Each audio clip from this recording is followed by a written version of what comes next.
Good evening and thanks for joining us. The top stories today. Big banks are predicting the economy will follow the stock market to a V-shaped recovery. We get the latest Morgan Stanley and Goldman Sachs predictions from Amela Khan. Gold rose above the $1,800 mark for the first time in almost 9 years. Analysts expect it to go even higher. Banks are earning billions of dollars in fees from PPP small business loans. Some banks are expected to earn more in fees than what they made last year. And Brooks Brothers files for bankruptcy protection. It's the latest in the list of American retailers to do so. Many think the stock market is disconnected from the real economy. The Nasdaq, for example, is at record highs despite an unprecedented slowdown in the economy. Many analysts expect a sharp fall in stock prices as a correction, but Morgan Stanley believes we won't see that correction. It says company earnings have already hit the bottom and will climb sharply over the next few months. Some optimism at least. We caught up with Amela Khan earlier to get her thoughts. Amel, thanks so much for joining us. A lot of the experts and economists who have had on over the past few days have been quite pessimistic, or at least cautious, about the stock market, worried that maybe we'll see a correction in prices, that stocks have been oversold of late. But I believe a lot of the big banks today, recently, have come out and they've said there's no need to be so pessimistic, or at least so cautious about it. Is that right? Correct. The stock market is driven by bullish sentiment as we go through the reopening phases throughout the country, Paul. But there is also fear that the stocks are too far ahead of the economic data and corporate earnings data. Most analysts, however, do not agree that the stocks are overvalued. They do not expect a strong correction in coming weeks, but they admit that there will be volatility. For example, Morgan Stanley analysts believe the stocks are not way ahead of the fundamentals. They say that the V-shaped recovery in the markets is simply foreshadowing the V-shaped recovery that we are expecting in the economy and the corporate earnings. When you look at the PE multiple for S&P, for example, this is an important metric that analysts look at to judge the valuation in the market. It is trading around 23. It is about the normal valuation range, but the earnings are very low. It went down by 50%. So it is normal to see that the PE is trading so high. According to Morgan Stanley, earnings have already bottomed and will likely to show over the next 6 months a very steep increase. When earnings rebound, these valuations will no longer look so expensive, they say. The Wall Street firms forecast further upside for the S&P 500. But of course, spike in the coronavirus cases and election uncertainty could drag down the markets. Analysts are cautious, and they are mainly talking about these two risks to the economic recovery and the stock market. Especially the election uncertainty is a big uncertainty at this stage. And some predict that the stock market's rally could be affected if Joe Biden wins the presidential election. Yeah, I'm sure it was a piece of news that the president was happy to hear, that Morgan Stanley have come out and they've said if there is a Democratic sweep, it could actually have a negative impact on the stock market. What was the rationale behind that? Most analysts are concerned, and yes, Morgan Stanley said in a recent report, if Democrats win the presidency and both houses of Congress, the stock markets will be challenged because Democrats may roll back the 2017 corporate tax cuts and some other useful policies for businesses like deregulation, which may be very negative for stock market. Goldman Sachs also predicted that if Democrats win, a rollback of tax cuts could lower S&P earnings by 12% for next year. Biden earlier said he would reverse some parts of the tax reform if he gets elected.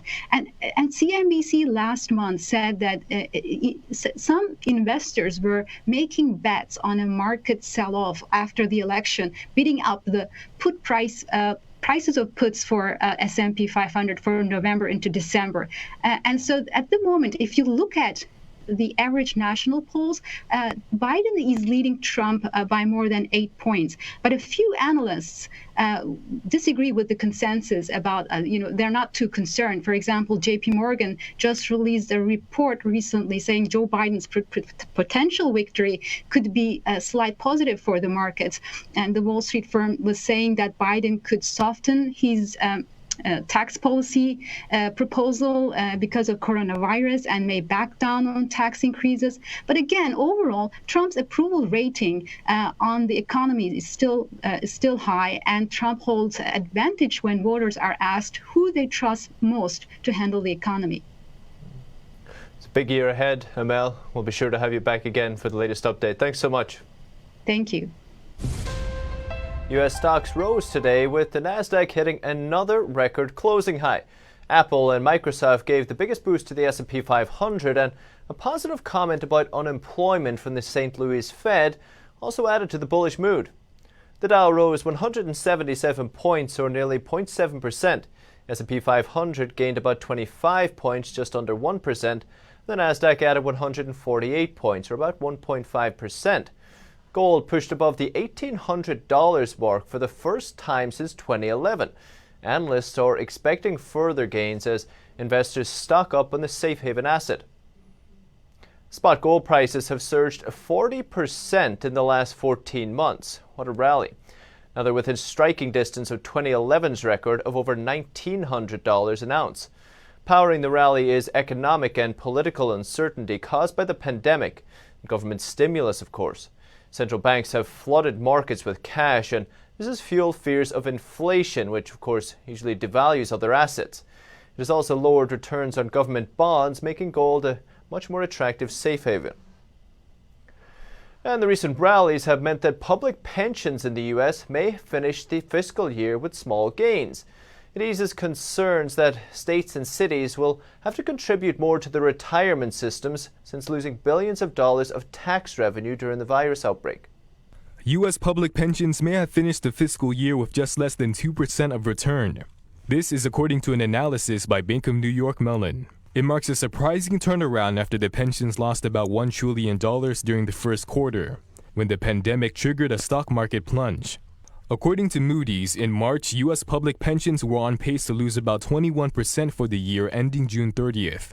But thanks to massive stimulus and the economy's gradual reopening, stocks are up 20%. State and local retirement funds invest about half of their assets in U.S. and foreign stocks. Public pensions assume a 7.2% annual return. If the returns fall short, taxpayers need to pay more to cover the benefits the government promised to retirees. Take New York City as an example. If its 5 pensions had lost 20%, taxpayers would have needed to pay an extra $400 million in the next fiscal year. That's equal to the annual budget for the city's public library system. But now with a 2% return, the city only needs to make an additional $76 million payment. To make up for the declining returns, government retirement systems have turned to riskier investments, exposing them to greater validity. We've been closely tracking the Fed's unprecedented attempts to support the economy through the crisis. It's already injected trillions of dollars into the marketplace, which has helped prop up the stock markets for now at least. But many are worried that this artificial propping up could have a lasting impact on the country's free market. We caught up with the Epoch Times contributor James Gorey to get his thoughts. James, thanks for coming on. You've been following the Fed's actions like we all have over the past few months, and you're a little bit concerned about the long-term effects it may have on the market, right? That's right. Thanks, Paul, for having me on. It's great to be here. Yeah, I'm not the only one, obviously, but there are some issues that are, well, quite frankly, the Fed is active on all fronts in the market, whether it's buying T-bills again or corporate bonds. They're supporting the mortgage-backed security market, the stock market, and of course the repo market going back 9 or 10 months now. So the Fed is playing an ever more active role in the economy, and that has me worried. A lot of people concerned, actually. And where do you think it can go? What do you think the big difference may be if it continues to go like this? How will it all look in the future? Well, that's the thing. I mean, is American market capitalism on its way out? one of the big things about market capitalism is you have to have a market, and to have a market, you've got to have a price mechanism. The price mechanism conveys information, right? It tells the market where to allocate resources, where goods ought to be, what they ought to cost, what labor ought to cost. It's very efficient, and that's what's really driven capitalist development is the price mechanism. Now that we have kind of a top-down Fed-supported market, it's no longer a market, right? I mean, prices are being held up artificially by injections of cash that we don't have, by trillions and trillions of dollars. So, stock prices are high even though we're in the worst recession since the Great Depression. So there's this disconnect, and it distorts the market forces in all kinds of ways. So looking forward, I'm not so optimistic about how our market capitalist system is going to do well. What other option did the Fed have but to take the action that they did? It's a good question. I think I'd answer that by going back to 2008, 2009, that's when the Fed really went well beyond their charter. You probably did that before then, but that's when quantitative easing, the Fed just absorbed all these assets on their balance sheet, really messed around with the market, didn't let the market forces work. And I think what would have happened was we would have had a reckoning then, 10 years ago, 12 years ago. I think it would have been a sharp adjustment downward, no question about it. Real estate prices, bonds, businesses would have gone out of business and so forth. But I think it would have been also a short adjustment because demand was still there. People still need goods and services, right? So you would have had a lot of drop in prices, a lot of kind of more localization of economies, and I think that it would have righted itself much quicker. Instead, we had 5 or 6 years of quantitative easing, much more injections. The economy and the stock market was all dependent upon what the Fed did as opposed to what the market said they ought to do. So did the Fed have a choice? Now, I think the Fed is just continuing on the track that was begun 10, 12 years ago. And it's not a good, I mean, we're headed to a fiat currency crisis at some point, right? The U.S. has lost tremendous amounts of prestige. So we're not resembling the dynamic economy that we used to. Now we're resembling a more planned, top-down economy of European nations and others, obviously. James, thank you so much for your time. We'll catch up again soon. Thanks, Paul. My pleasure. And speaking of printing money, for the first time, governments around the world will borrow more than they can all produce together. It's according to the International Monetary Fund's Deputy Managing Director. He says public debt is rising above 100% of combined GDP for the first time. This after governments responded to the health crisis. He told an online panel that the IMF is concerned about rising debt in both emerging and advanced economies due to stimulus spending, and countries will need to tackle fiscal reform once the pandemic ends. The IMF's chief economist also said although there's no debt crisis at the moment, many poorer countries may need debt relief. And coming up, Walgreens strikes a deal with a primary care company to test a new business model. Find out what it's up to. And one restaurant chain says it lost millions of dollars in revenue in June due to the protests and curfews following the death of George Floyd. That and more after the break.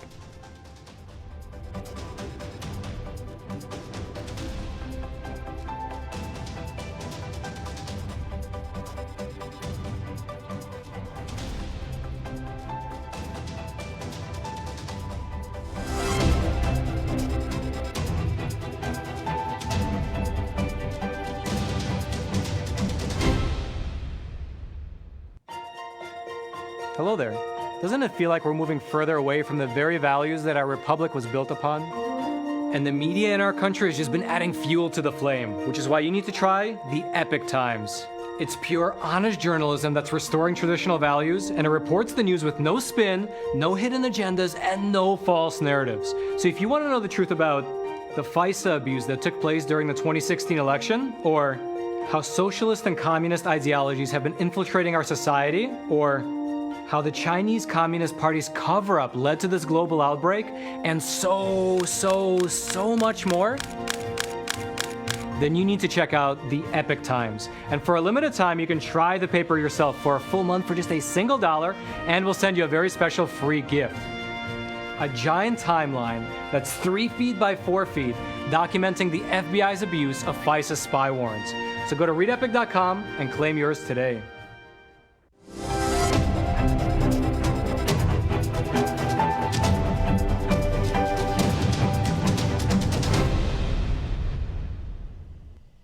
Famous Manhattan clothing brand Brooks Brothers is filing for bankruptcy protection. Joins a list of decades-old American retailers that have crumbled during the virus crisis. Brooks Brothers filed for Chapter 11 bankruptcy on Wednesday. The company says 40 U.S. presidents have worn its suits. It survived 2 world wars and increasingly casual dress standards. But the pandemic pushed it into seeking bankruptcy protection. Brooks Brothers said it secured $75 million in financing that, along with cash flows from ongoing operations, would support it through the sale process. The company stated it had assets and liabilities between $500 million and $1 billion. Brooks Brothers was one of the few national chains that produced its clothing in the U.S. In March, it shifted some production to produce 150,000 masks per day for frontline healthcare workers. The New York company was founded in 1818, making it possibly the oldest suit maker in the U.S. And Shakeshack estimates it lost about $3.2 million in sales in June. This is due to store closures, reduced hours, and curfews following the death of George Floyd. Shakeshack's same-store sales plunged 49% in June, following a 64% plunge in April.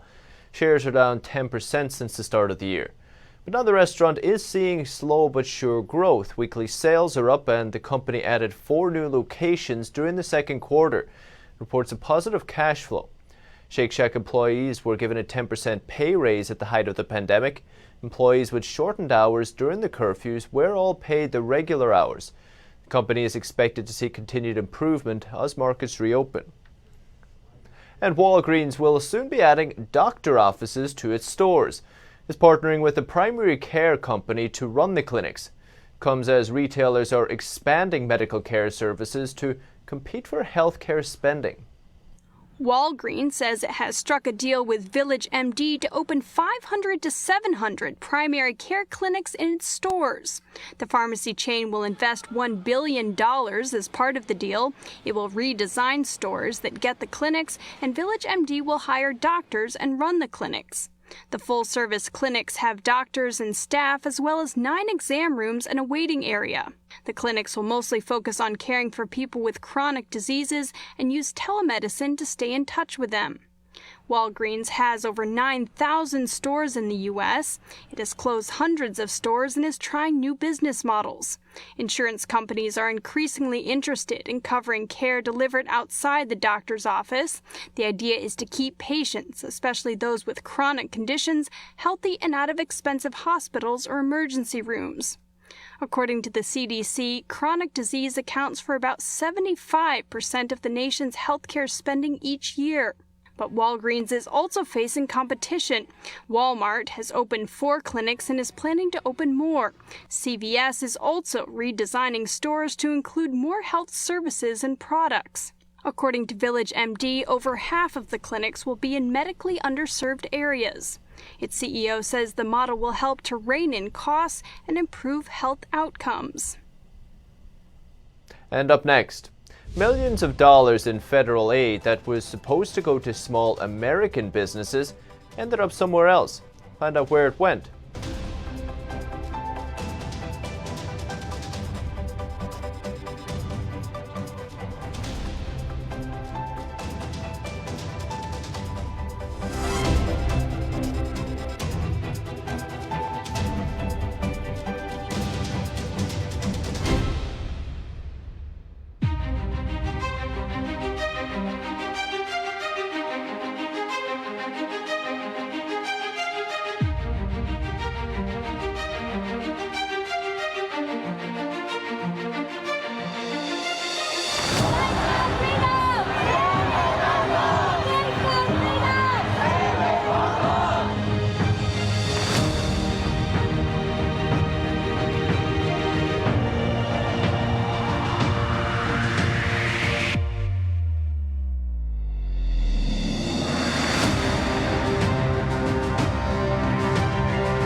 Banks are getting compensated billions of dollars in fees from the Fed's Emergency Small Business Loan Program. Some community banks are earning more from the PPP loan program than their entire net revenue from last year. Banks are expected to earn billions of dollars in fees from the U.S. government's Paycheck Protection Program. Thousands of lenders offer emergency funds to small businesses to help them get through the pandemic. Chase, Bank of America, Truist, PNC, and Wells Fargo were the top 5 lenders. They gave out $91 billion in loans. They are expected to earn about a 3% fee, or nearly $3 billion. For dozens of local and community banks, the fees generated from the emergency loans could surpass their 2019 net revenue. Cross River Bank in New Jersey lent out $5 billion in PPP loans. They're estimated to earn $163 million in fees. That's nearly double what they earned last year. The banks are getting paid by the U.S. government. They will not be collecting fees directly from the borrowers. According to the Small Business Administration, lenders have processed almost 5 million loans, supporting over 50 million jobs. Some banks like Chase, Bank of America, and Wells Fargo are planning to donate their fees. And millions of dollars in PPP loans were handed to large corporations backed by the Chinese Communist Party. The money was part of the federal government's $2 trillion CARES Act aimed at helping small American businesses. In total, companies with links to the Chinese regime have received at least $3.4 million in loans from the PPP program. They include Chinese electric vehicle startups, which later laid off the workers they were supposed to keep, consumer service companies with partnerships with CCP-linked companies, and an advocacy group that hosts the Confucius Institute partnerships.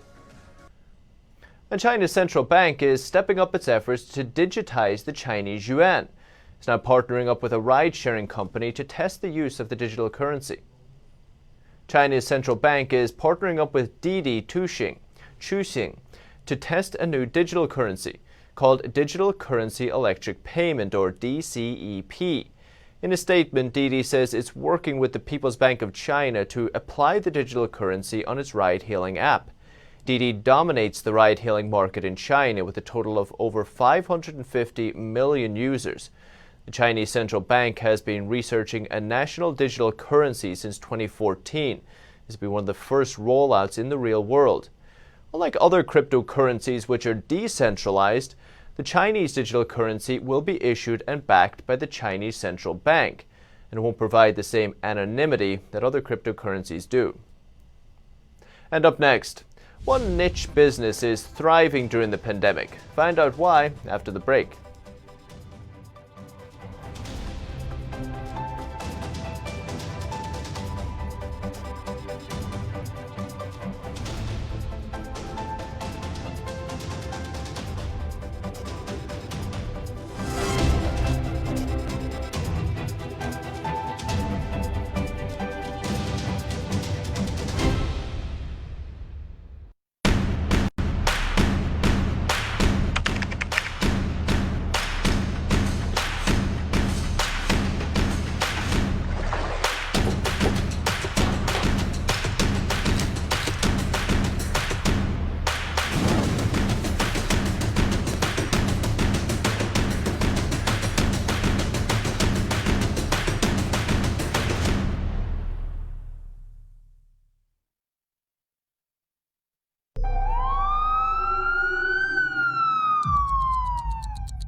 The coronavirus outbreak is the latest wake-up call.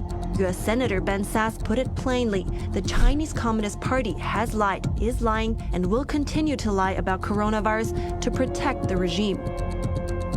In 5 to 10 years, we'll have virtually no manufacturing capacity left for generic drugs. And again, this is 90% of our medicines. And the world should know, if Hong Kong falls, the whole world falls, okay? Because the Chinese Communist Party is the existential risk of humanity, period. Since the CCP took power, 80 million people have died from its policies and political campaigns. They're using our institutions and our norms and our values against us. in ways that we hadn't necessarily envisioned towards their own authoritarian agenda. From the party's great firewall in cyberspace, or to that great wall of sand in the South China Sea. More repression, more unfair competition, more predatory economic practices, indeed a more aggressive military posture as well. If we do not meet this threat now, it's going to define our century.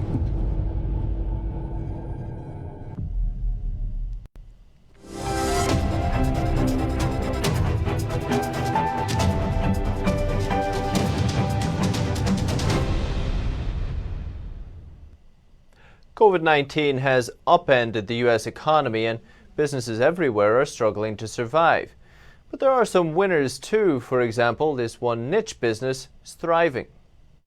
The CCP virus can be contracted from surfaces such as tables, counters, and other common areas. Goodway Technologies Corp. In Connecticut manufactures a sanitizing agent delivery system called BioSpray that is normally used in large industrial spaces. Now the pandemic has increased demand for the cleaning product and grown the company's client base. So now the pendulum has swung, and the BioSpray system is being utilized in all sorts of non-traditional areas that we've sold into. So restaurants, doctor and dentist offices, retail stores, are all among the typical customers that we now are getting calls from. Kane initially had problems sourcing the parts he needed to make his product when the pandemic struck in March. The company struggled to meet the growing demand. But in a matter of 4 weeks, Goodway was able to catch up, and business has been thriving ever since. And just to give you an idea from a numbers perspective what that looked like, it was about 40 to 50 times this same month last year. The rise of this industry is one example of a sector that's booming during a pandemic that has crippled so many parts of the economy. These products have become commonplace, creating a lasting impression on the American public. One enduring image of this crisis may be the foggers and spraying machines that are now being set loose on subways, airports, and sports arenas. That's the latest updates for now. Thank you for tuning in. I'm Paul Greaney. We'll see you tomorrow.